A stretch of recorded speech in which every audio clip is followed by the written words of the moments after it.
sur un coût global d'opération. Donc le coût global de l'opération, c'est le coût de l'acquisition du terrain, le coût de tous les travaux, la construction, les finitions, etc. Ça, c'est notre coût, on doit le financer et globalement, le promoteur doit mettre 10% de fonds propres. 10%, c'est un ratio qui va aller entre 8 et 20% pour être honnête, ça va dépendre du promoteur, de l'emplacement, de la banque, mais 10% ça simplifie beaucoup les calculs.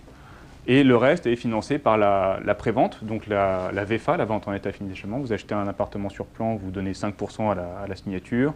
Une fois que le gros œuvre est fait, vous donnez 30%. Une fois qu'il est hors d'eau, hors d'air, vous redonnez 30%, ainsi de suite. Donc au fur et à mesure que la construction progresse, le promoteur vous facture des appels de fonds et vous payez. Ça lui permet, lui, de payer ses sous-traitants. Évidemment, comme il y a toujours un delta, on a besoin de la banque pour avoir une ligne de trésorerie. Donc voilà, les 90% des projets sont financés par la dette bancaire et la prévente.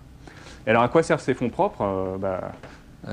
Les fonds propres, ils sont mis à partir de la recherche du terrain, finalement. Le promoteur, il a trouvé son terrain, il va devoir dépenser un peu d'argent, un, pour le trouver, deux, pour réaliser des études avec des architectes, aller déposer le permis, la prévente, la précommercialisation, ça coûte un petit peu d'argent. Donc tout ça, c'est du fonds propre, c'est l'argent que lui décaisse, mais ça ne représente pas 10% du projet. La banque, en échange de sa ligne de trésorerie, va demander au promoteur de gonfler ses fonds propres pour lui dire « Ok, maintenant tu as des billes dans le projet, on est aligné. Hein, » Et c'est 10% minimum pour que ça corresponde à mes ratios, que je ne prenne pas trop de risques. Donc un financement classique, c'est des fonds propres, de la dette bancaire et de la prévente.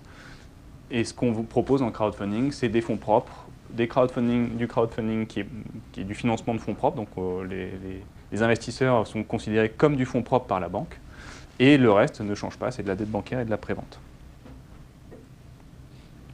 Comment on rémunère tout ça? Les fonds propres sont rémunérés sur la marge. Donc le produit des ventes, c'est le chiffre d'affaires. Une fois qu'on a vendu tous nos appartements, on a fait notre chiffre d'affaires. Ce chiffre d'affaires doit dépasser les coûts pour qu'on puisse dégager une marge et donc avoir une rentabilité. Cette marge, ça va nous permettre de rémunérer les fonds propres. Alors schéma classique, le promoteur met tous ses fonds propres, donc toute la marge rémunère ses fonds propres. Classique. Le promoteur fait une copromotion, donc ils sont deux promoteurs, ils mettent chacun la moitié des fonds propres, donc ils récupèrent chacun la moitié de la marge. Voilà, il n'y a pas d'effet de levier pour le promoteur qui fait l'opération, ça lui permet juste de la réaliser. Et avec le crowdfunding, on va pouvoir rémunérer les investisseurs de telle manière que en fait, leur rémunération va prendre 10% de la marge. C'est-à-dire que les investisseurs acceptent d'être rémunérés bien moins que le promoteur, parce qu'ils prennent un risque différent aussi. Et pour le promoteur, ça lui permet d'avoir 50% de son financement qui lui coûte 10% de sa marge. Donc là, il y a un effet de levier qui est très clair, et c'est pour ça que les promoteurs s'y retrouvent. Ils ont un intérêt à faire ce genre de montage. Pourquoi? Parce qu'ils mettent moins de fonds propres par opération. Donc les fonds propres qu'ils n'ont pas mis dans l'opération, ça leur permet d'en faire une deuxième. Et sur la rémunération d'un promoteur, c'est des honoraires de gestion, c'est de la commercialisation et c'est de la marge. Donc plus il fait de projets, plus il a de revenus. Alors dans les chiffres, pour bien comprendre, si on prend une opération où il y a 1 million de fonds propres à mettre, on va dire que la marge c'est 1 million d'euros. Hein, c'est 10% de marge. Encore une fois, c'est pour simplifier. Les gros promoteurs vont peut-être se situer plutôt vers 8% de marge. Les petits vont atteindre 15%, mais 10% ça facilite les calculs. Donc 1 million de fonds propres, 1 million de marge. Mon retour sur fonds propres, c'est 1 million sur 1 million, donc 100%.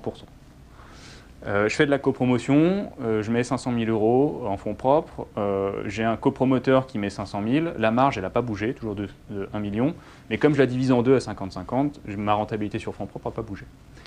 En crowdfunding, maintenant, je fais 50-50, donc moi promoteur, je mets 500 000, je fais venir 500 000 en crowdfunding, ma marge elle est de 883 000, parce qu'il a fallu que je rémunère mes crowdfunders, j'ai pris une hypothèse d'1 an et demi à 10%, plus des frais de plateforme, donc ça écorne un petit peu la marge, mais on voit que la rentabilité sur fonds propres, elle passe de 100 à 177%.